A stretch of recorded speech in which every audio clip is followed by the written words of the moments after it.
Mari kita sama-sama mendeklarasikan apa yang dimaksud dengan Pentakosta ketiga. Pentakosta ketiga adalah pencurahan Roh Kudus yang dahsyat di zaman now, melebihi yang terjadi di Azusa Street. Pentakosta ketiga akan mengakibatkan penuaian jiwa yang terbesar dan yang terakhir sebelum Tuhan Yesus datang kembali. Pentakosta ketiga akan membangkitkan generasi Yeremia, yaitu anak-anak muda yang dipenuhi Roh Kudus, cinta mati-matian kepada Tuhan Yesus, tidak kompromi terhadap dosa, dan akan bergerak untuk memenangkan jiwa. Pentakosta ketiga lahir di Indonesia dan bergerak ke bangsa-bangsa. Gerakan ini dari timur ke barat dan akan kembali ke Yerusalem. Pentakosta ketiga akan memberikan kuasa untuk menyelesaikan amanat agung. Dan setelah itu Tuhan Yesus datang kembali. Tuhan Yesus memberkati. Amin. Shalom semuanya. Wah, saya lihat sukacitanya dari rumah masing-masing. Nah saudara, kalau misalnya hari ini adalah ibadah terakhir kita di tahun ini, adalah ibadah minggu terakhir kita di tahun ini, pastikan kamu dan saya berikan yang terbaik, amin? Amin.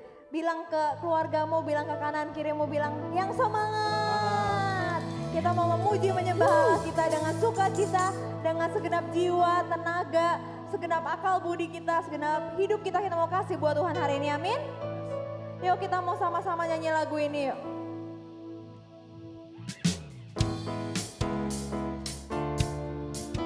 Sebab di bumi ini gak ada yang bisa kita andalkan selain Tuhan, amin? Dan Dia Allah yang menjadi sumber pengharapan, sumber kekuatan kita. Hanya Kau milikku di surga, tiada yang ku ingini di bumi, hanya Kau. Tak ku andalkan kekuatanku, Namun yang pasti Kau tetap selamanya Allah sumber kuatku, Allah sumber kuatku, Allah sumber kuatku dan bagianku selamanya.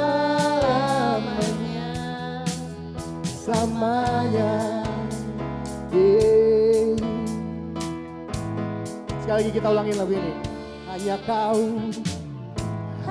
Kau milikku di surga. Katakan tiada yang ku ingini, Tiada yang ku ingini di bumi, hanya Kau tak ku andalkan, tak ku andalkan kekuatanku.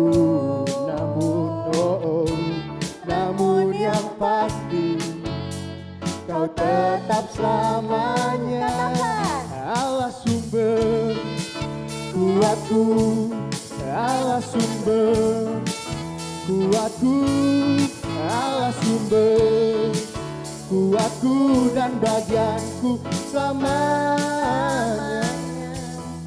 Allah sumber kuatku, Allah sumber kuatku, Allah sumber kuatku dan bagianku selamanya.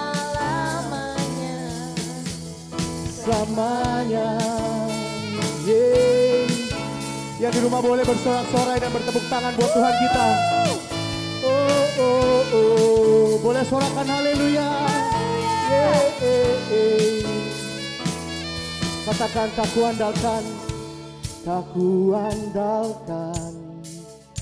kekuatanku, namun yang pasti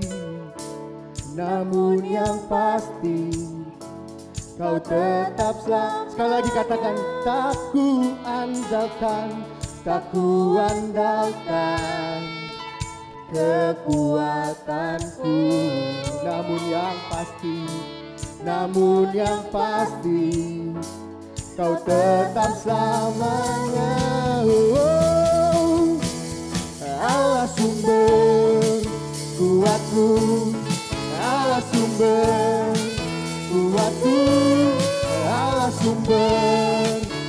kuatku dan bagianku. Sekali lagi katakan Allah sumber, Allah sumber kuatku, Allah sumber kuatku, Allah sumber kuatku dan bagianku selama-lamanya. Sekali lagi selama-lamanya, selamanya. Haleluya. Berikan sorak-sorai yang terbaik buat Tuhan kita. Kawalan dahsyat. Haleluya. Terima kasih Tuhan Yesus.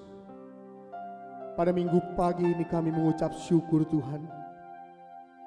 Kami mengucap syukur satu hari lagi kami dapat menyembah-Mu Tuhan. Yes, Lord.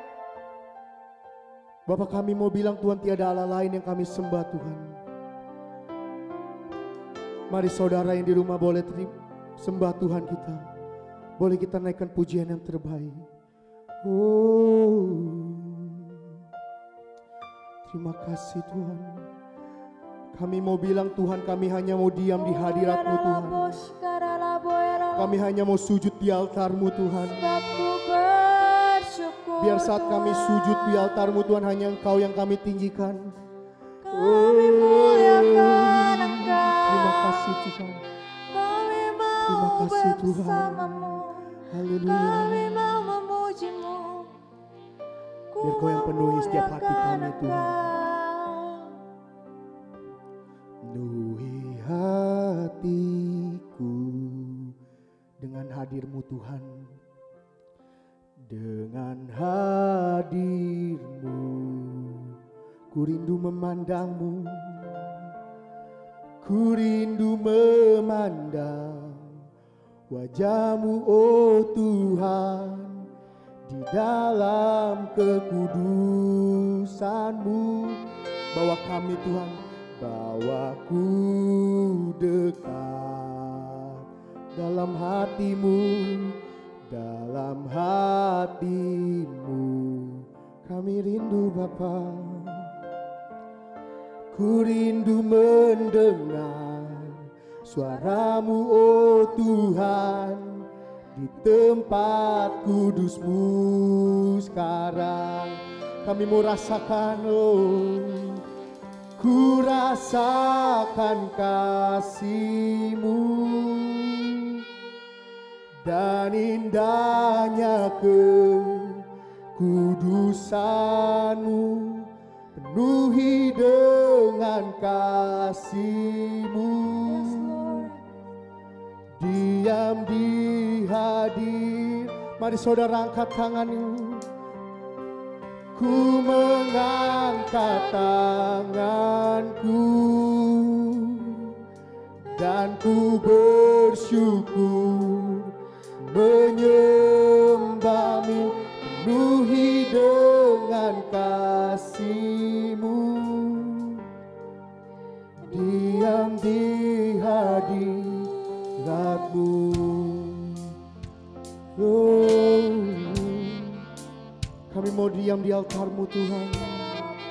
Oh, sama-sama katakan penuhi hatiku. Penuhi hatiku dengan hadir-Mu. Dengan hadir-Mu kami rindu Bapa. Ku rindu memandang wajah-Mu oh Tuhan. Dalam kekudusan-Mu bawa kami lebih dekat lagi Tuhan. Bawaku dekat dalam hati-Mu, dalam hati-Mu, dalam hati-Mu. Ya Tuhan, ku rindu mendengar suara-Mu oh Tuhan. Tempat kudus-Mu ku rasakan loh, ku rasakan kasih-Mu. Biar setiap kita boleh merasakan kasih-Nya Tuhan. Dan indahnya biarlah keindahannya boleh memikat setiap kita hari ini. Penuhi dengan biar Tuhan yang penuhi setiap kita, rumah-rumah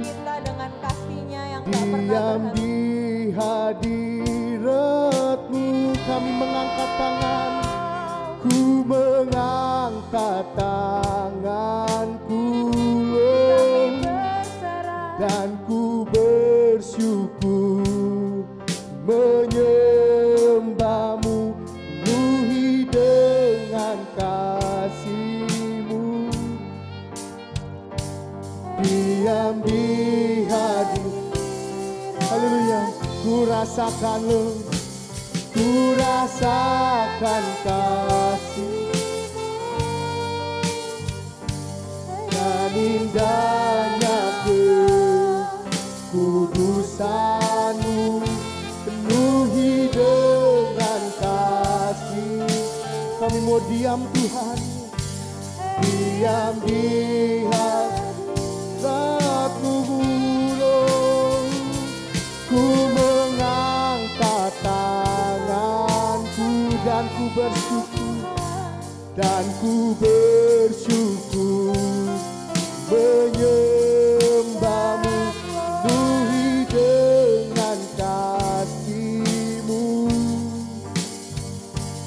Diam di hadirat-Mu. Mari saudara sama-sama menyembah Tuhan. Oh,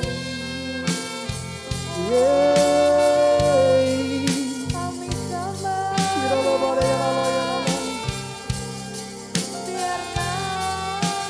terima kasih Tuhan. Oh, biar ku menyembah.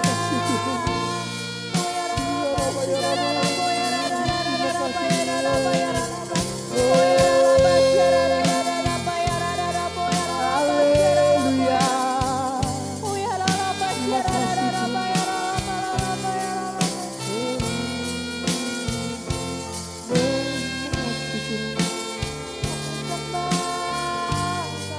Oh Tuhan, sama-sama. Oh, ku rasakan kasih-Mu dan indahnya kekudusan-Mu, penuhi dengan kasih-Mu. Diam di hadirat-Mu, kami mengangkat tangan, ku mengangkat tanganku dan ku bersyukur menyembahmu, penuhi dengan kasih-Mu. Diam di hadirat, sama-sama katakan, ku mengangkat tangan, ku mengangkat tanganku dan ku bersyukur menyembahmu, penuhi dengan kasih-Mu.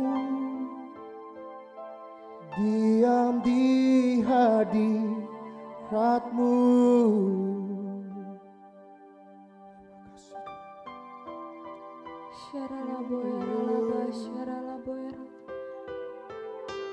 Biar sungguh setiap kami boleh merasakan kasih-Mu Tuhan.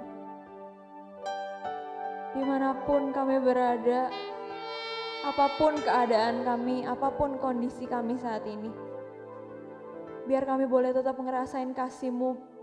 Bahkan hari ini kami mau minta sama Tuhan, kasih yang mula-mula itu boleh balik sama setiap kami. Kami boleh ngerasain balik kasih mula-mula itu Tuhan. Setiap kami mungkin gak tahu apa yang terjadi sepanjang 2021 di depan. Tapi satu yang kami mau pegang teguh, kami percaya janji-Mu iya dan amin. Tuhan gak pernah ninggalin setiap kami. Kami tahu badai di depan mungkin semakin kencang, tapi kami ngerti Tuhan yang selalu ada di setiap hari-hari kami, di hidup kami. Hari ini aku berdoa Tuhan buat teman-temanku, buat saudara-saudara yang ada di rumah. Mereka yang mulai kehilangan harapan, mereka yang mulai kehilangan arah, mereka yang berbeban berat, Hamba-Mu lepaskan berkat Tuhan, Hamba-Mu lepaskan kekuatan, Hamba-Mu lepaskan kasih Tuhan. Biar sungguh kasih Tuhan yang boleh melingkupi setiap teman-temanku, setiap saudara-saudaraku di rumah masing-masing Tuhan. Hamba-Mu terlalu percaya pengharapan yang Tuhan kasih gak pernah habis-habisnya. Sekalipun jalan di depan gak terlihat, tapi kami tahu siapa yang gandeng kami. Kami tahu dengan siapa kami berjalan di depan. Tahun depan kami cuma mau bilang, kami cuma mau sujud di altarnya Tuhan. Sebab itu yang kami butuhin. Kami mau sujud di hadapannya Tuhan. Sebab itulah sumber kekuatan kami. Yang gak bisa kami dapetin dari orang lain, dari tempat lain. Cuma satu pribadi namanya Yesus Tuhan. Yang menjadi sumber kekuatan kami Tuhan.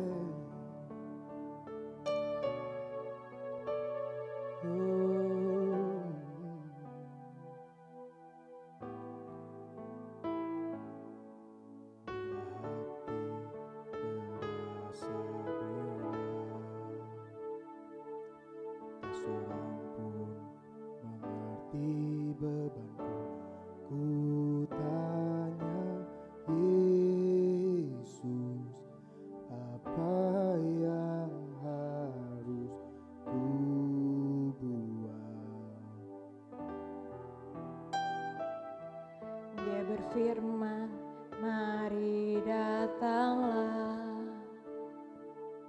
Dia selalu pedulikan aku.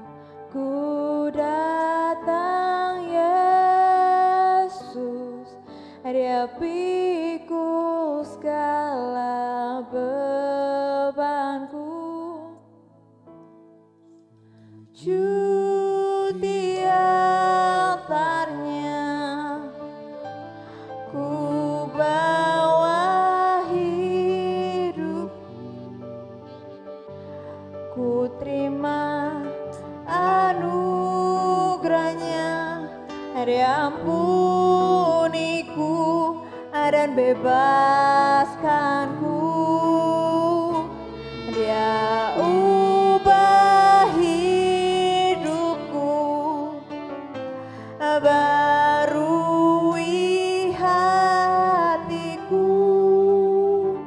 Sesuatu terjadi saat datang di altarnya.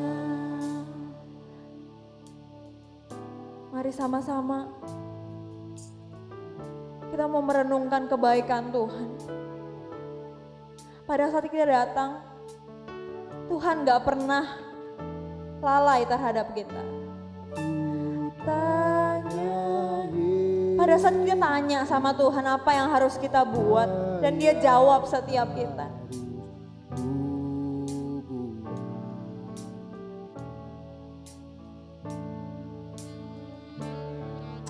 Mari hari ini sungguh-sungguh di hadapan Tuhan. Dia lihat hatimu hari ini. Dia pikul segala bebanku. Sujud di altarnya, ku bawa hidup. Kami bawa hidup kami Tuhan. Anugerahnya dan bebaskanku. Dia ubah hidupku, sebab Kau yang ubah hidupku Tuhan. Dan Tuhan yang perbaharui buat tahun depan. Tuhan kasih semangat yang baru. Tuhan yang kasih semangat yang baru, roh yang baru buat setiap kami. Sekali lagi mari katakan sujud. Sujud di altarnya, ku bawa hidup. Ku terima anugerah. ampuniku dan bebaskanku. Dia ubah hidupku, barui hatiku. Sesuatu terjadi saat datang di altar. Katakan pemulihan. Pemulihan terjadi, mujizat terjadi, mujizat terjadi, kemenangan, kemenangan terjadi saat datang di altarnya. Haleluya. Terima kasih Tuhan. Kami selesai menyembah-Mu Tuhan, kami selesai puji-pujian Tuhan. Sebentar setiap anak-anak-Mu mau mendengar apa yang jadi isi hati-Mu Tuhan. Biar Kau yang urapi bibir hamba-Mu Tuhan. Bapa, biar Kau juga yang urapi kami yang mendengar Tuhan. Biar apa yang setiap dibicarakan itu melalui hamba-Mu Tuhan kami bisa tangkap dengan baik Tuhan. Apa yang kami tangkap juga Tuhan biar bisa berguna untuk hidup kami Tuhan. Terima kasih Tuhan. Sebentar kami selesai, kami mau duduk diam mendengar firman-Mu Tuhan. Biar Kau yang urapi Tuhan. Hanya dalam nama Tuhan Yesus. Haleluya. Amin. Mari kita sama-sama perkatakan Mazmur 91. Dalam lindungan Allah. Orang yang duduk dalam lindungan yang maha tinggi dan bermalam dalam naungan yang maha kuasa akan berkata kepada Tuhan, tempat perlindunganku dan kubu pertahananku, Allahku yang kupercayai. Sungguh dialah yang akan melepaskan engkau dari jerat penangkap burung, dari penyakit sampar yang busuk. Dengan kepaknya ia akan menudungi engkau, dan di bawah sayapnya engkau akan berlindung. Kesetiaannya ialah perisai dan pagar tembok. Engkau tak usah takut terhadap kedahsyatan malam, terhadap panah yang terbang di waktu siang, terhadap penyakit sampar yang berjalan di dalam gelap, terhadap penyakit menular yang mengamuk di waktu petang. Walau 1.000 orang rebah di sisimu dan 10.000 di sebelah kananmu, tetapi itu tidak akan menimpamu. Engkau hanya menontonnya dengan matamu sendiri dan melihat pembalasan terhadap orang-orang fasik. Sebab Tuhan ialah tempat perlindunganmu, yang maha tinggi telah kau buat tempat perteduhanmu. Malapetaka tidak akan menimpa kamu, dan tulah tidak akan mendekat kepada kemahmu. Sebab malaikat-malaikatnya akan diperintahkannya kepadamu untuk menjaga engkau di segala jalanmu. Mereka akan menatang engkau di atas tangannya, supaya kakimu jangan teratuk kepada batu. Singa dan ular tedung akan kau langkahi. Engkau akan menginjak anak singa dan ular naga. Sungguh hatinya melekat kepadaku, maka aku akan meluputkannya. Aku akan membentenginya, sebab ia mengenal namaku. Bila ia berseru kepadaku, aku akan menjawab.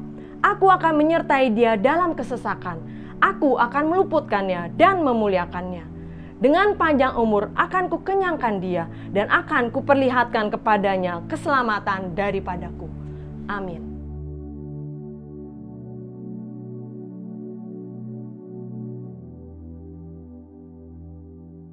Haleluya. Shalom Bapak Ibu dikasih dalam Tuhan Yesus. Ya, puji Tuhan, kita sudah boleh ada saat ini semua karena anugerah, semua kebaikan Tuhan. Tidak terasa waktu berjalan, kita sudah sampai di penghujung tahun 2020 di bulan Desember ini, dan berapa hari ke depan kita akan masuk di tahun 2021. Kita ada semua saat ini karena semua anugerah kebaikan Tuhan. Amin. Yuk Bapak Ibu, sebelum kita mulai ibadah firman Tuhan disampaikan, kita sama-sama berdoa. Tuhan, terima kasih, sungguh Engkau baik. Kami ada saat ini semua karena kebaikan Tuhan, semua karena anugerah Tuhan. Bapak, sebentar kami akan duduk diam mendengarkan pesan-Mu, firman-Mu. Biar hari ini kami buka hati kami selebar-lebarnya, siap untuk ditaburi benih firman Tuhan.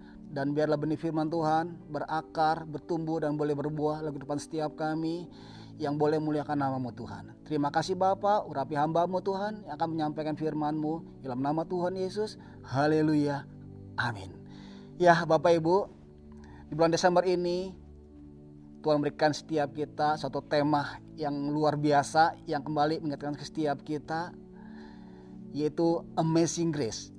Di mana berapa hari kemarin tanggal 25 Desember kita semua merayakan, memperingati hari kelahiran Juru Selamat setiap kita, Tuhan Yesus Kristus. Dengan kelahiran Tuhan Yesus Kristus lah maka terbuka jalan, kesempatan untuk kita kembali dipulihkan oleh Tuhan. Ada anugerah kasih karunia, Amazing Grace yang Tuhan berikan untuk setiap kita. Amin Bapak Ibu. Dikatakan di Efesus 2 ayat ke-8 Bapak Ibu, firman Tuhan berkata, sebab oleh karena kasih karunia kamu diselamatkan oleh iman. Kita diselamatkan oleh iman. Jadi Bapak Ibu kasih Tuhan Yesus, oleh karena kasih karunialah maka kita diselamatkan. Semua manusia sudah jatuh dalam dosa. Tidak ada manusia yang tidak berdosa. Amin. Dan upah dosa, firman Tuhan berkata, yaitu kematian kekal di neraka. Tetapi oleh karena kasih karunia, kita semua diselamatkan. Kita semua dipindahkan dari harusnya kita dihukum dalam neraka, tapi kita dipindahkan ke dalam kerajaan yang surga. Ini namanya anugerah yang seharusnya kita tidak layak menerima semuanya itu. Kita tidak layak mendapatkan kita tinggal di sorga bersama dengan Tuhan, karena kita adalah orang-orang yang berdosa. Tetapi oleh karena kasih karunia, kita diselamatkan, kita dipindahkan dari neraka untuk tinggal bersama dengan Tuhan di sorga. Luar biasa Bapak Ibu, ini anugerah yang berlimpah-limpah atas setiap kita. Amin. Bapak kasih Tuhan Yesus, dan dikatakan kita dapatkan semua ini oleh iman. Oleh karena kasih karunia, kamu diselamatkan oleh iman. Oleh imanlah kita mendapatkan semua kasih karunia yang Tuhan berikan secara cuma-cuma. Iman yang seperti apa? Iman yang seperti apa yang harus kita miliki sehingga anugerah keselamatan itu kita bisa peroleh? Firman Tuhan berkata di Yohanes 3 ayat ke-16. Oleh karena begitu besar kasih Allah ke dunia ini, sehingga Dia mengaruniakan anaknya yang tunggal, supaya setiap orang yang percaya kepadanya tidak binasa, tetapi beroleh hidup yang kekal. Bapak Ibu kasih Tuhan Yesus, karena begitu besar kasih Allah akan dunia ini, sehingga Dia mengaruniakan anaknya, Tuhan Yesus, untuk setiap kita yang percaya kepada Tuhan Yesus tidak binasa, tetapi beroleh hidup yang kekal. Kita diselamatkan. Jadi iman percaya kepada Tuhan Yesus inilah yang kita harus miliki supaya anugerah keselamatan, Amazing Grace kita bisa dapatkan untuk tinggal bersama dengan Tuhan di sorga. Menerima Tuhan Yesus sebagai Tuhan Juru Selamat, inilah iman yang harus kita miliki. Menerima Dia, menjadikan Dia sebagai Tuhan satu-satunya dari setiap kita. Inilah iman yang Tuhan mau ada pada setiap kita. Firman Tuhan berkata, tidaknya nanti kelak kita tinggal bersama dengan Tuhan di sorga. Firman Tuhan juga berkata sangat jelas sekali, dikatakan di Yohanes 1 ayat ke-12. Firman Tuhan berkata, tetapi semua orang yang menerimanya, dikatakan diberinya kuasa supaya menjadi anak-anak Allah, yaitu mereka yang percaya dalam namanya. Firman Tuhan sangat jelas sekali berkata, dikatakan tetapi semua orang yang menerimanya. Menerima siapa? Menerima Tuhan Yesus. Jadikan Tuhan Yesus sebagai Tuhan dan Juru Selamat. Dikatakan diberinya kuasa, diberinya hak, supaya menjadi anak-anaknya Allah, menjadi anak-anaknya Tuhan. Jadi Amazing Grace tidak hanya nanti kita kelak diselamatkan tinggal bersama dengan Tuhan di sorga, tapi saat ini juga Tuhan berkata kita menjadi anak-anaknya Tuhan, menjadi anak-anaknya Allah. Anak Tuhan, luar biasa Bapak Ibu. Anak-anaknya Allah, Allah yang menciptakan alam semesta ini, Dia Bapa kita. Ini Tuhan sediakan bagi setiap kita yang percaya kepada Tuhan Yesus, menjadikan Dia sebagai Tuhan dan Juru Selamat. Maka terbuka jalan kita menjadi anak-anaknya Allah. Tidak hanya itu aja Bapak Ibu, Tuhan juga berkata, dalam firman Tuhan berkata, ada kehidupan yang berlimpah-limpah yang Tuhan siapkan, Tuhan berikan untuk setiap kita, bagi setiap kita percaya kepada Tuhan Yesus. Seperti dikatakan di Yohanes 10 ayat 10 bagian B, aku datang, kata Tuhan Yesus, untuk memberikan engkau hidup di dalam segala kelimpahan. Hidup dalam segala kelimpahan. kita anak-anaknya Allah, diberikan kuasa sebagai anak-anak Allah, juga diberikan hidup di dalam segala kelimpahan kasih, kelimpahan berkat anugerah, kelimpahan jasmani, berkat-berkat materi, berkat-berkat jiwani, semua Tuhan siapkan. Ini anugerah amazing grace yang Tuhan berikan untuk setiap kita. Tidak hanya nanti kelak kita tinggal bersama dengan Tuhan di sorga, tapi kita menjadi anak-anak Allah dan kita hidup dalam segala kelimpahan. Kelimpahan tidak hanya kita dicukupkan, tapi kita dilimpahkan. Ini yang Tuhan janjikan untuk setiap kita. Ingatkan setiap kita bahwa ada amazing grace yang Tuhan berikan untuk setiap kita. Tapi kuncinya kita harus menjadikan Tuhan Yesus sebagai Tuhan dan Juru Selamat. Kalau saat ini mungkin kita belum sungguh-sungguh dalam Tuhan atau belum menerima Tuhan Yesus dan kita mendengarkan firman Tuhan hari ini, yuk mari buka hati kita. Kita berdoa dan terima Tuhan Yesus sebagai Tuhan dan Juru Selamat. Maka ada amazing grace yang berlimpah-limpah, anugerah yang berlimpah-limpah untuk setiap kita. Tidak hanya nanti kita diselamatkan di sorga, saat itu pun juga kita menjadi anak-anaknya Allah dan kita hidup di dalam segala kelimpahan. Ada suatu perubahan dalam kehidupan setiap kita. Kita tadi binasa, tetapi karena ada amazing grace kita memiliki kehidupan yang berlimpah-limpah. Dikatakan di 2 Korintus 5:17. Jadi siapa yang ada di dalam Kristus? Jadi siapa yang ada dalam Kristus? Ia adalah ciptaan yang baru. Yang lama sudah berlalu, sesungguhnya yang baru sudah datang. Ada suatu perubahan bagi setiap kita yang menerima amazing grace. Yang baru sudah datang, yang lama sudah berlalu. Yang baru inilah amazing grace yang kita akan nikmati sebagai anak-anak Allah. Hidup dalam kelimpahan, hidup dalam kemenangan, hidup dalam sukacita, dalam berkat-berkatnya Allah, dalam janji-janjinya Allah. Nanti kelak pun juga setelah kita dipanggil oleh Tuhan, kita meninggal, kita tinggal bersama dengan Tuhan di sorga. Amin. Ini yang Tuhan janjikan, amazing grace untuk setiap kita. Ada satu perubahan yang lama sudah berlalu, yang baru sudah datang. Yang lama kita tinggalkan, yang baru kita terima sebagai anak-anak Allah. Nah, hari ini saya akan bagikan bagaimana ciri-ciri orang yang hidup dalam amazing grace, orang hidup dalam anugerah yang berlimpah-limpah. Firman Tuhan berkata dari Efesus 2 ayat 1, dikatakan, kamu dahulu sudah mati karena pelanggaran-pelanggaran dan dosa-dosamu. Ayat keduanya di bagian A-nya, kamu hidup di dalamnya atau di dalam dosa. Jadi ciri yang pertama orang yang hidup atau orang yang sudah menerima amazing grace, dikatakan di sini, kamu dulu hidup di dalam dosa. Jadi orang-orang yang sudah menerima amazing grace, hidupnya tidak lagi di dalam namanya dosa atau pelanggaran. Kita sudah menerima sesuatu yang baru, yang lama kehidupan kita dalam dosa, kita sudah tinggalkan. Dosa itu apa Bapak Ibu? Firman Tuhan berkata di 1 Yohanes 3 ayat keempat. Setiap orang yang berbuat dosa melanggar juga hukum Allah. Sebab dosa ialah pelanggaran hukum Allah. Sebab dosa adalah pelanggaran hukum Allah. Jadi saat kita melakukan dosa, tertinggal dalam namanya dosa, kita sudah melanggar hukumnya Allah. Hukum Allah apa itu? Itu kebenaran firman Tuhan. Itu firman Tuhan. Itu dosa melanggar daripada hukum Allah, yaitu firman Tuhan. Dosa mungkin kita gak lakukan. Kita enggak mencuri, kita enggak memukul, bahkan kita enggak membunuh. Iya, kita gak lakukan itu semua. Tetapi sesungguhnya dosa itu pengertiannya dalam sekali Bapak Ibu. Dari asal arti katanya hamartia, bahasa Yunani, yaitu melenceng dari sasaran.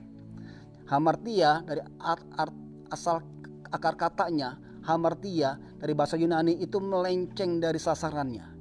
Kalau diibaratkan suatu panah, Bapak Ibu, panah dilepaskan anak panahnya, sasarannya lingkaran, ada lingkaran besar dan ada lingkaran yang kecil. Nah, lingkaran kecil tengah-tengah inilah yang harus ditujukan daripada busur anak panahnya ini. Nah, kalau anak panah ini tidak tepat di tengah-tengahnya, dia di luar dari lingkaran kecil ini, berarti tidak tepat sasaran. Itu melenceng. Itu hamartia. Demikian kehidupan setiap kita Bapak Ibu. saat hidup kita melenceng dari tujuan apa yang Tuhan siapkan, itu kita sudah namanya hamartia, kita sudah tinggal dalam namanya dosa. Saat kita keluar dari tujuan alam ciptaan setiap kita, kita sudah namanya tinggal dalam namanya dosa. Apa sih tujuan Tuhan bagi setiap kita anak-anak Tuhan? Firman Tuhan berkata di Matius 5 ayat 13 dikatakan, kamu adalah garam dunia. Jika garam itu menjadi tawar, dengan apakah ia diasinkan? Tidak ada lagi gunanya selain dibuang dan diinjak orang. Tuhan membuat setiap kita dengan tujuan kita menjadi garam, garam dunia. Garam Bapak Ibu tahu fungsinya? Memberikan rasa. Masakan dikasih garam jadi sedap, jadi nikmat untuk nikmati. Makanan, masakan kalau tidak dikasih garam itu menjadi hambar, menjadi tawar. Tapi ketika ada garam, ya pasti garam yang secukupnya. Itu masakan akan menjadi ya nikmat. Ada suasana menjadi nikmat. Garam itu memberikan pengaruh atas masakan. Demikian hidup kita. Tuhan memiliki tujuan atas setiap kita untuk menjadi garam dunia, bukannya garam bagi keluarga kita, bagi lingkungan kita, tapi bagi dunia. Artinya apa? Di mana Tuhan tempatkan setiap kita, itu yang Tuhan mau kita memberi pengaruh, kita memberi suasana kerajaan sorga. Di mana ada kita, maka suasana jadi berubah. Ada hadirat Tuhan, ada kasih Allah terimpartasi dalam kehidupan setiap kita. Ini garam yang Tuhan mau lebih dari setiap kita. Ini tujuan yang Tuhan berikan setiap kita sebagai orang-orang yang menerima amazing grace, di mana Tuhan tempatkan setiap kita memberikan suasana.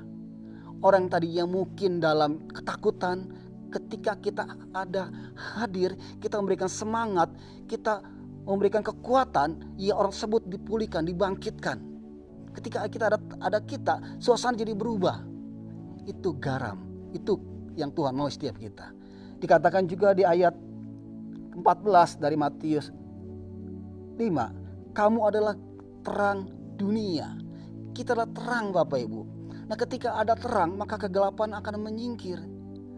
Kegelapan bisa cara apa? Tentang ketakutan, kekhawatiran, tentang kuasa-kuasa gelap. Itu semua tentang kegelapan. Tapi saat kita ada terang yang hadir dalam setiap kita, terangnya Tuhan, kita bawa dalam kehidupan setiap kita, kegelapan akan menyingkir. Mereka yang dalam ketakutan, dalam pergumulan masalah, ketika ada kita, mereka semua menjadi dipulihkan. Terang memberikan dampak. Kalau mati lampu, kalau gelap, apa yang kita cari pertama-tama? Pasti sesuatu yang terang. Mungkin kita nyalakan senter, korek api, atau kita nyalakan flash di handphone. Supaya apa? Supaya terang. Dan ketika terang maka kita bisa melihat kondisi keadaan di sekeliling kita. Kita bisa melihat ada apa, ada apanya. Betul ya? Di hidup kita Tuhan memiliki tujuan atas setiap kita menjadi terang dan menjadi garam. Supaya apa? Supaya nama Tuhan dipermuliakan. Nah saat kita gak menjadi garam, menjadi terang, sesungguhnya kita sudah keluar melenceng dari sasaran Tuhan setiap kita. Nah orang-orang yang sudah menerima amazing grace, maka hidupnya dia ya sesuai dengan tujuannya Allah. Ya menjadi terang, menjadi garam atas dunia ini. Amin. Kemudian yang kedua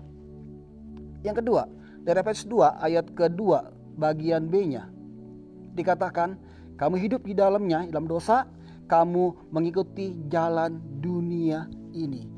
Mengikuti jalan dunia ini. Orang-orang yang tinggal amazing grace tidak lagi mengikuti jalan dunia ini.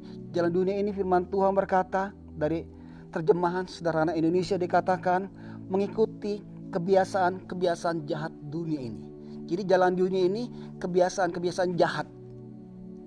Tidak semua memang jalan dunia ini salah, tapi kebanyakan jalan dunia ini jalan yang bertentangan dengan kebenaran firman Tuhan. Seringkali kita mendengar tidak apa-apalah kita berbuat bohong untuk kebaikan. Tidak apa-apalah kita salah sedikit, orang gak bakal tahu, orang gak lihat, dan itu namanya pelanggaran. Berapa yang lalu Bapak Ibu saya belanja suatu toko dan kemudian saya minta notanya atau bonnya untuk supaya nanti saya bisa klaim. Dan pemilik tokonya ini bertanya, mau tulis berapa angkanya belinya. Ternyata banyak orang-orang yang membuat ya angkanya berbeda dengan apa yang dibelikannya. Ya, dengan kelebihan itulah mungkin ya bagi orang dunia itu suatu keuntungan, itu suatu berkat. Tapi itu cara dunia, jalan dunia, dan itu bukannya cara Tuhan, dan itu adalah bukan sesuatu yang baik, itu suatu kebohongan.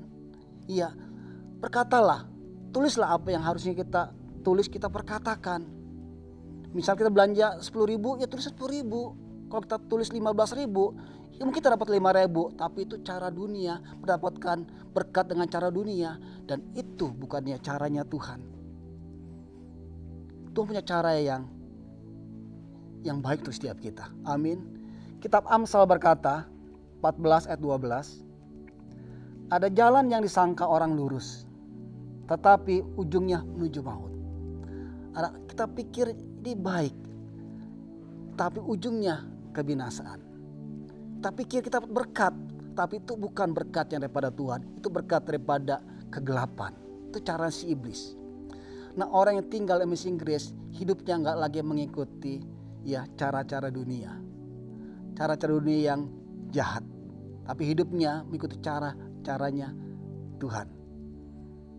Firman Tuhan berkata, kalau kita ingin diberkati, berilah.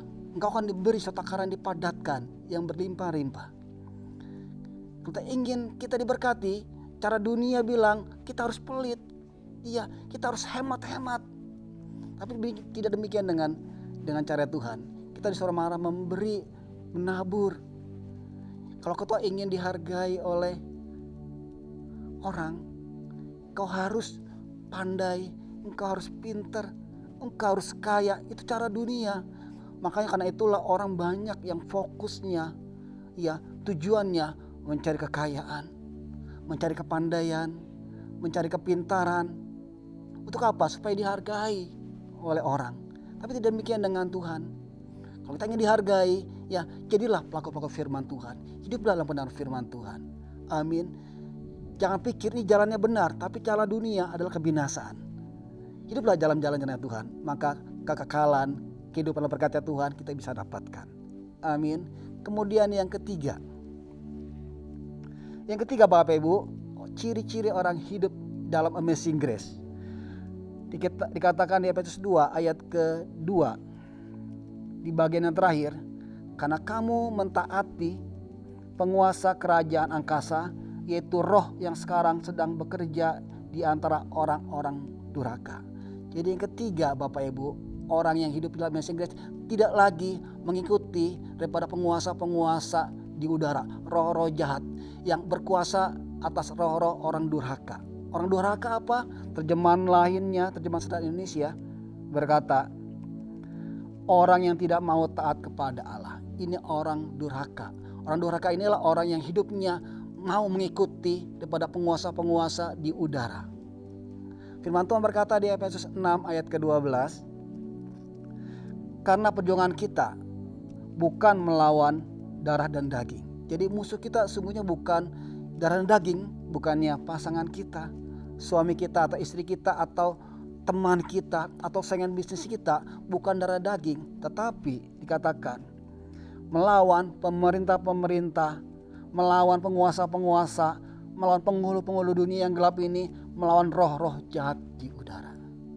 Ini musuh kita sesungguhnya. Dan orang yang hidup dalam Amazing Grace tidak lagi mengikuti daripada penguasa-penguasa di udara, roh-roh jahat, penghulu-penghulu di udara. Gak lama lagi, tidak lama lagi kita akan masuk di tahun 2021. Banyak ramalan-ramalan di tahun 2021 tidak baik. Ya dikaitkan dengan sio-sio, di sio tahun 2021 itu sionya tidak baik. Atau juga ramalan-ramalan bintang ya tidak berkata tidak baik di tahun 2021. Itu semua iblis lepaskan. Dan saat kita percaya, maka kita hidup di bawah namanya kuasa kegelapan. Kita hidup mengikuti roh-roh di udara. Atau kita percaya kepada hari-hari. Ada hari yang mujur, ada hari yang gak baik. Jangan buka toko di hari yang sekian-sekian. Itu semua ajaran-ajaran daripada roh-roh di udara. Dan setiap kita sebagai orang Amazing Grace tidak lagi mengikuti ajaran tersebut. Yang kita ikuti apa? Roh daripada rohnya Tuhan. Setiap kita memiliki namanya Roh Kudus. Amazing Grace yang Tuhan berikan yang lainnya berupa namanya Holy Spirit, Roh Kudus.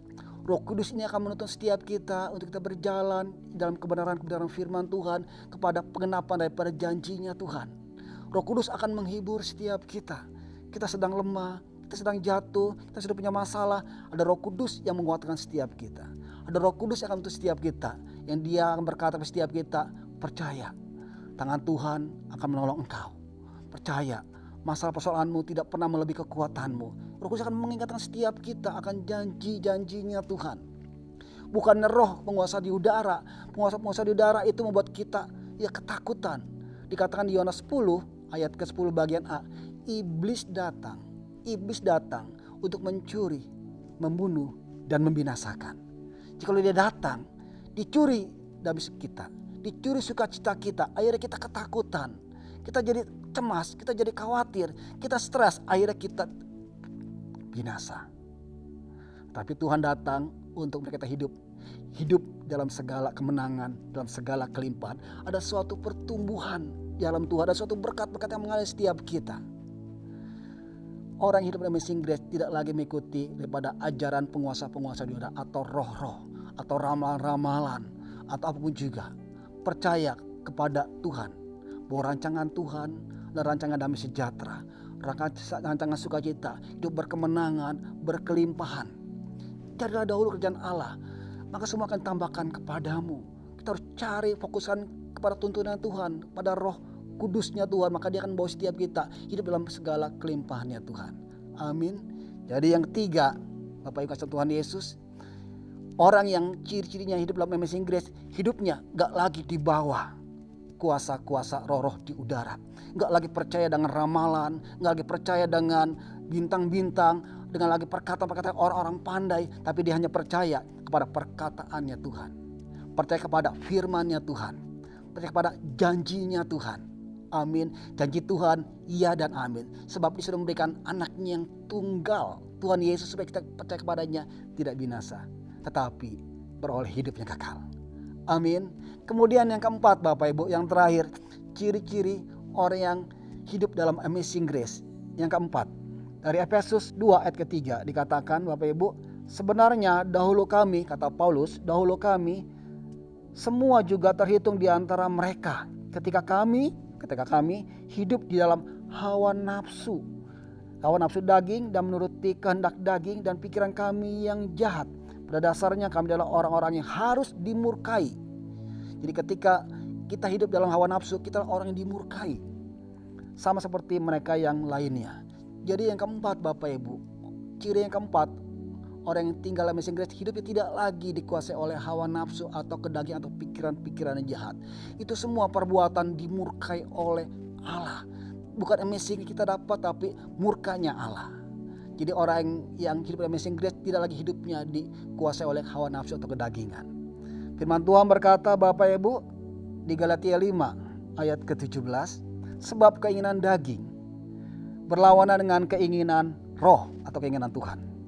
Keinginan roh, keinginan Tuhan berlawanan dengan keinginan daging. Keinginan roh bertentangan dengan keinginan daging. Perseteruan, bertolak belakang. Saat kita hidup dalam keinginan daging kita, hawa nafsu kita, maka kita sungguhnya sudah bertentangan, berlawan dengan kehendaknya Allah, keinginan Allah. Kita adalah orang-orang yang dimurkai oleh Allah pada saat kita hidup tinggal di dalam keinginan daging. Apa itu keinginan daging Bapak Ibu? Galatia 5 ayat ke-19 sampai 21. Keinginan atau perbuatan daging ialah percabulan, pikiran yang najis, pikiran yang cabul, yang porno. Kemudian kecemaran, hawa nafsu, penyembahan berhala, menyembah berhala.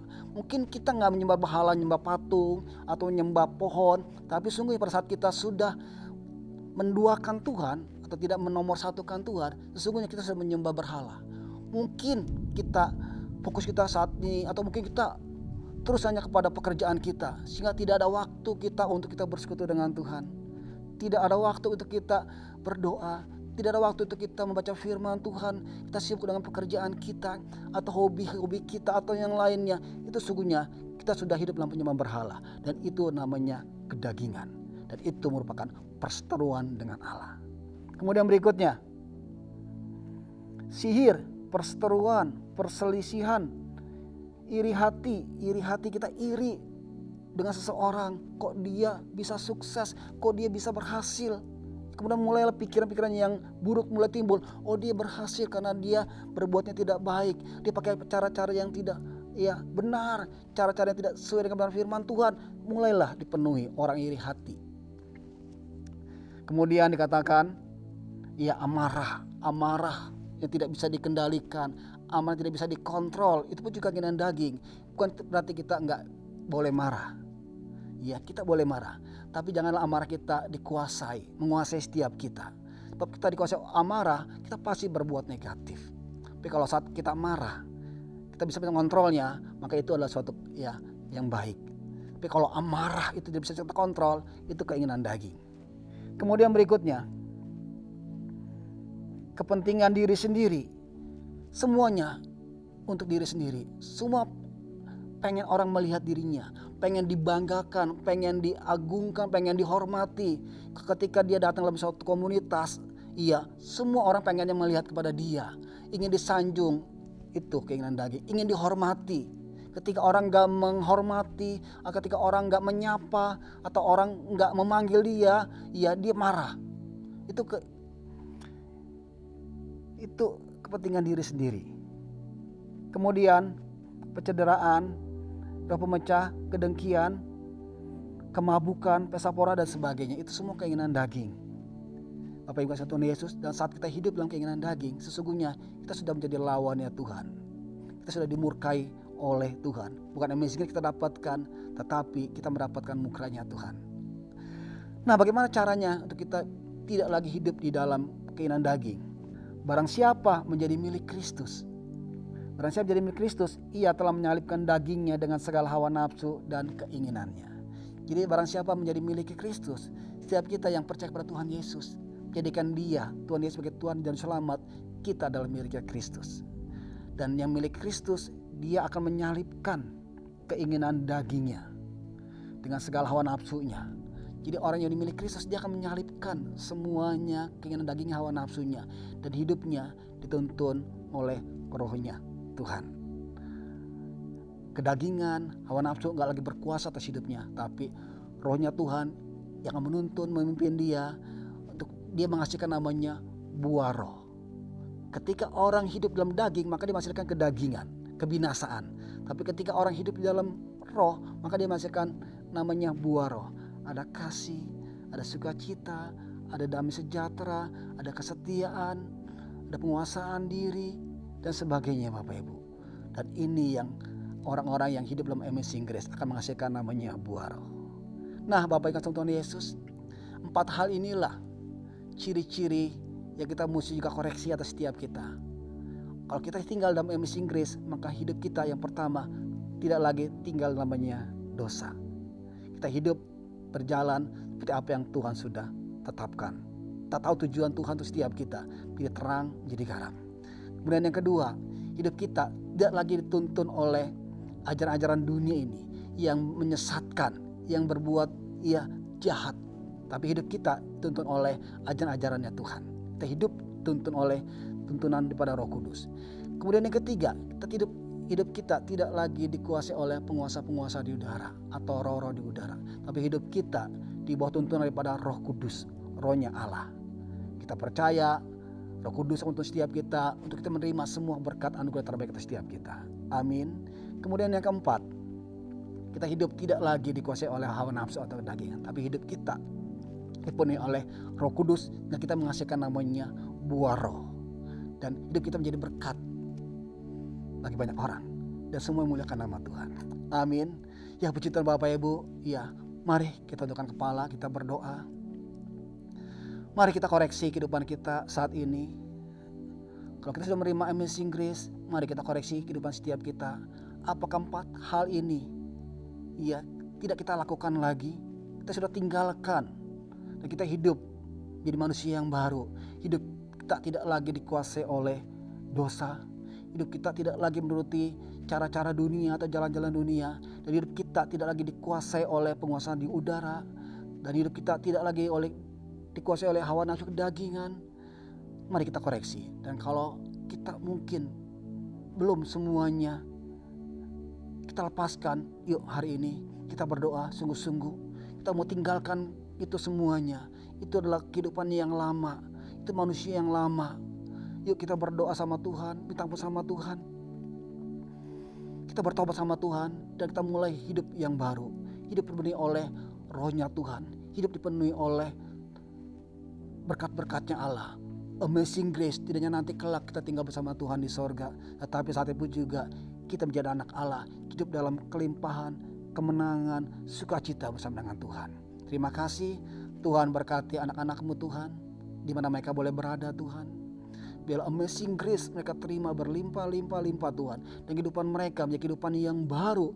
Di mana kehidupan mereka tidak lagi hidup dalam dosa. Di mana hidup mereka tidak lagi mengikuti ajaran dunia ini. Dan tidak lagi hidup di bawah roh-roh di udara. Dan hidup mereka tidak lagi dikuasai kedagingan. Tuhan, mereka menjadi manusia yang baru. Hidup dipenuhi oleh Roh Kudus, rohnya Allah. Yang akan bawa mereka hidup dalam kelimpahan dan berkat-berkatnya Allah. Terima kasih Bapa, sungguh Tuhan kami mengucap syukur untuk hari ini. Tuhan, kalau kami boleh sampai saat ini dan tidak lama lagi kami akan melewati tahun 2020, masuk tahun 2021, kami percaya Tuhan. Tahun 2021 adalah tahun di mana kami menerima semua kepenuhan daripada janji Allah. Yang lama sudah berlalu, yang baru sudah datang, kami menerima semua janji Tuhan. Terima kasih Bapa, berkat berlimpah-limpah atas setiap anak-anak-Mu Tuhan.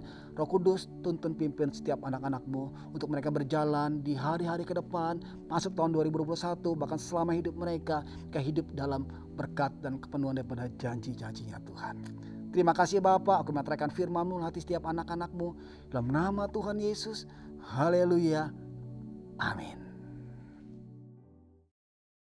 Shalom saudara, di dalam edisi Voice of Pentecost kali ini, saya akan berbicara mengenai apakah mempercayai mujizat itu rasional. Kenapa?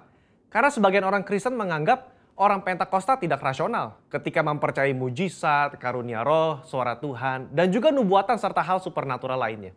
Mereka menganggap iman yang rasional adalah iman yang tidak bertentangan dengan hukum alam. Apakah benar demikian? Mari kita simak penjelasannya. Untuk itu, kita perlu mengetahui apa itu definisi iman. Saudara, dalam Ibrani 11 ayat yang pertama, iman adalah dasar dari segala sesuatu yang kita harapkan dan bukti dari segala sesuatu yang tidak kita lihat. Dalam ayat ini jelas ada hubungan nyata antara harapan, apa yang kita inginkan dalam kehidupan kita, juga penglihatan. Kita ambil contoh. Salah satu pahlawan iman di dalam pasal 11 yaitu Yusuf. Yusuf melihat jauh ke depan bahwa umat Israel akan keluar dari Mesir. Dia minta agar tulang-tulangnya dibawa keluar. Padahal saat itu bangsa Israel masih lama berada di tanah Mesir. Tetapi itulah iman. Iman Yusuf menjadi dasar dari sesuatu yang dia harapkan sesuai dengan janji Tuhan. Dan dia berani berkata-kata. Pembacaan seperti inilah yang ditegaskan oleh umat Pentakosta ketika kita berbicara tentang iman. Bahwa apa yang dialami oleh tokoh Alkitab dapat juga dirasakan dan dialami oleh kita hari ini. Iman Pentakosta bukan hanya pengakuan kognitif semata, tetapi iman yang dihidupi dari hari ke hari. Kita percaya sepenuhnya bahwa Alkitab diinspirasikan Roh Kudus untuk mengungkapkan isi hati Allah kepada manusia. Saya bacakan di dalam Yohanes 14 ayat yang ke-6. Tuhan Yesus berkata, kata Yesus kepadanya, akulah jalan dan kebenaran dan hidup. Tidak ada seorang pun yang datang kepada Bapa kalau tidak melalui aku. Yesus tidak mengatakan bahwa dia akan menunjukkan kita kebenaran. Tapi Yesus sendiri mengatakan bahwa akulah kebenaran itu sendiri. Jadi jika Yesus adalah kebenaran, maka apa saja yang dikatakan oleh dia adalah benar adanya. Dengan demikian, kita dapat percaya kepada dia yang berjanji. Sesungguhnya barang siapa percaya kepadaku, ia akan melakukan juga pekerjaan-pekerjaan yang aku lakukan. Bahkan pekerjaan-pekerjaan yang lebih besar daripada itu. Sebab aku pergi kepada Bapa. Berarti, kalau iman kita kepada Allah yang sanggup berbuat mujizat di Alkitab, kita juga berperilaku dan bertindak bahwa Allah sanggup berbuat mujizat di zaman now. Nah, hal inilah yang kadang menjadi kendala bagi sebagian orang Kristen. Bagi mereka, iman yang rasional adalah iman percaya yang tidak bertentangan dengan hukum alam. Kalau ada mujizat atau hal supernatural terjadi, mereka beranggapan berarti Allah sedang melawan hukum alam yang dibuatnya sendiri. Pemahaman ini dikenal dengan teori deisme. Menurut Dallas Willard, ada dua jenis penganut teori deisme. Deisme asli dan deisme Alkitab. Penganut deisme Alkitab adalah mereka yang mengakui mujizat terjadi di zaman Alkitab, tetapi meragukan bahwa Allah masih bertindak dan berbicara dengan pola yang sama sekarang seperti di Alkitab. Dengan kata lain, Allah mengundurkan diri setelah Alkitab selesai ditulis. Kalau penganut deisme asli lebih ekstrim lagi. Mereka percaya Allah tidak terlibat aktif dalam dunia manusia setelah alam semesta diciptakan. Dunia hanya berputar kepada poros ilmu pengetahuan dan hukum alam saja. Nah, konsep ini, saudara, dipelopori oleh David Hume dan Baruch Spinoza. Baruch Spinoza berkata, mujizat tidak mungkin terjadi. Kenapa? Karena jika Allah melakukan hal yang supernatural, maka dengan sendirinya Allah melawan hukum alam yang diciptakannya sendiri. Sehingga ada inkonsistensi dalam diri Allah. Pemikiran ini nggak tepat. Karena mereka mengabaikan sosok Allah yang berdaulat, yang ada di luar dimensi ruang dan waktu manusia. Ketika mujizat terjadi, Allah tidak menentang hukum yang dibuatnya sendiri. Tapi dia mengintervensi agar maksud dan tujuan ilahinya tercapai. Sebagai ilustrasi, jika saudara melepaskan buah apel, maka apel tersebut akan jatuh ke tanah. Tapi jika tiba-tiba ada seseorang menangkap apel tersebut sebelum menyentuh tanah, maka bisa dikatakan orang tersebut telah mengintervensi hukum gravitasi, bukan mengubah atau bahkan meniadakannya. Sama dengan mujizat. Allah tidak mengubah atau menentang hukum yang dia ciptakan sendiri. Dia hanya mengintervensi agar maksud dan tujuan ilahinya tercapai. Orang percaya harus hati-hati terhadap paham deisme ini. Karena kalau tidak, ini akan mempengaruhi cara kita melihat dan menafsir fenomena ilahi. Orang yang percaya kepada paham deisme akan selalu menolak klaim mujizat dan hal supernatural lainnya. Meskipun bukti-bukti di lapangan berbicara sebaliknya. Mungkin saudara pernah mendengar argumen dari 1 Korintus 13 ayat 8 dan 10. Saya bacakan. Kasih tidak berkesudahan, nubuat akan berakhir, bahasa roh akan berhenti, pengetahuan akan lenyap. Tetapi jika yang sempurna tiba, maka yang tidak sempurna itu akan lenyap. Karunia nubuatan, suara Tuhan, bahasa roh, dan mujizat seharusnya sudah lenyap sekarang. Kenapa? Karena yang sempurna sudah tiba. Mereka berpikir yang sempurna itu adalah ketika Alkitab selesai ditulis.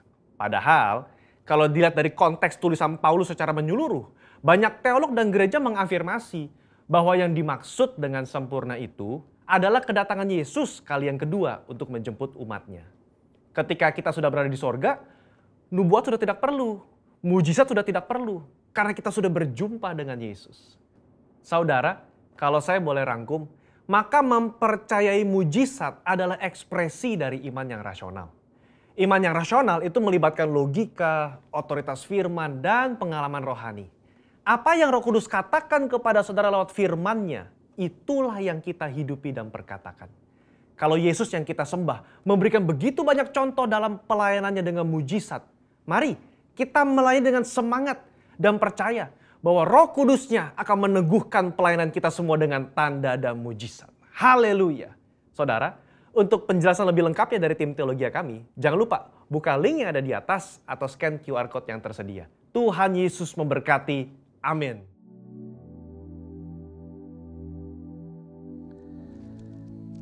Ya Bapak Ibu, yuk mari kita siapkan persembahan setiap kita. Yuk mari kita memberi hati bersuka cita.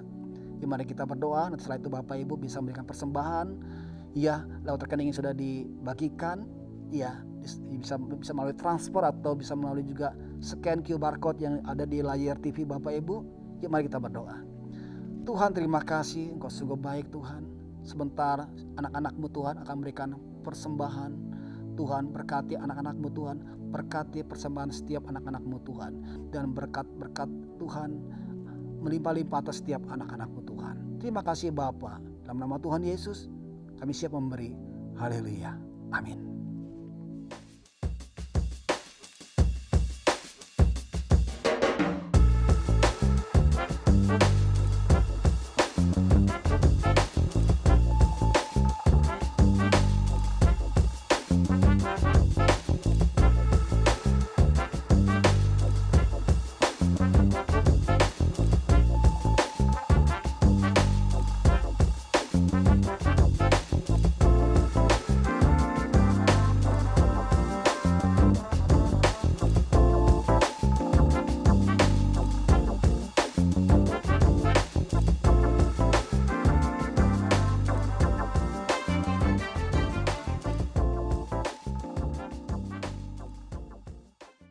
buka hati kita, angkat tangan kita terima yang terbaik daripada Tuhan.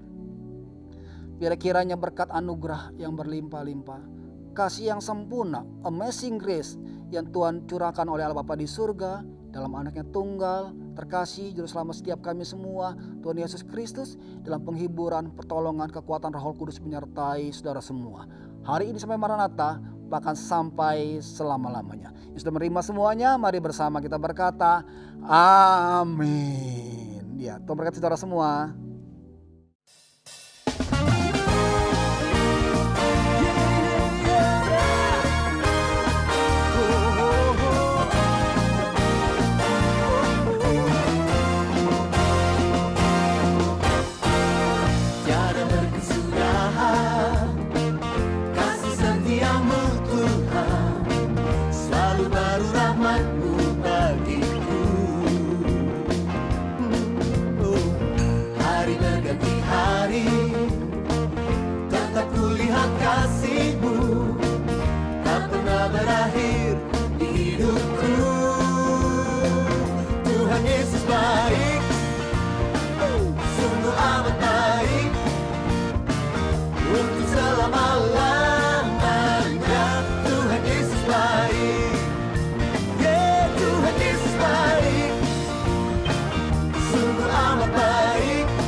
Selama-lamanya